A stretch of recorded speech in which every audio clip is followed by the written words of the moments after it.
చెరువు నిండా నీళ్లు ఉన్నప్పుడు ఊర్లో ఉన్న కప్పలన్నీ వచ్చాయి ఆ చెరువు చుట్టూ భజన చేస్తూ ఉంటాయి.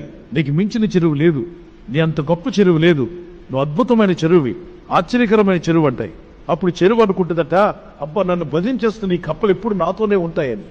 ఎప్పుడో ఏదో ఒక రోజున ఎండలు రాకమానవు, వేసవ కాలమున చెరువు ఎండిపోకమాను. చెరువు ఎప్పుడైతే నీరంతా ఇంకిపోతుందో తనలో ఉన్న నీరు కలవరపడుతుందట, నీరంతా కూడా ఎండిపోతుంది కదా. ఇప్పుడు ఏముంటుంది, పర్వాలేదు, నా స్నేహితులు నాతో ఉంటారు కదా, కప్పలు ఉంటాయి కదా. నీరు ఎండిపోతున్నప్పుడు ఒక కప్ప పక్క కప్పతో చెప్తుందట, వీడి వేస్ట్, వీడి జీవితం ఆరిపోయింది, వీడి ఇంకా సీన్ లేదు, వీడు పైకి రాడు, మనం పోదాం పదమని. కప్పలన్నీ చెరువులో నీళ్లున్నప్పుడు వచ్చిన కప్పలు చెరువు ఎండిపోగానే చెరువుని విడిచిపెట్టి దూరంగా పారిపోతాయి. అలాంటి బంధాలు ఈ లోకంలో అనేక బంధాలు డబ్బున్నప్పుడు నీ దగ్గరకు జరిగి వస్తాయి. అదే డబ్బు ఖాళీ అయిపోయింది కొన్ని చేతుల్లో, ఉన్న బంధాలన్నీ దూరంగా పారిపోతాయి.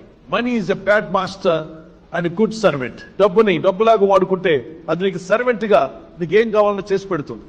దాన్ని నువ్వు బాస్ గా చేసావనుకో, బ్యాడ్ మాస్టర్ నీ బ్రతుకును బజారు చేస్తుంది, బ్రతుకు బస్ స్టాండ్ చేస్తుంది.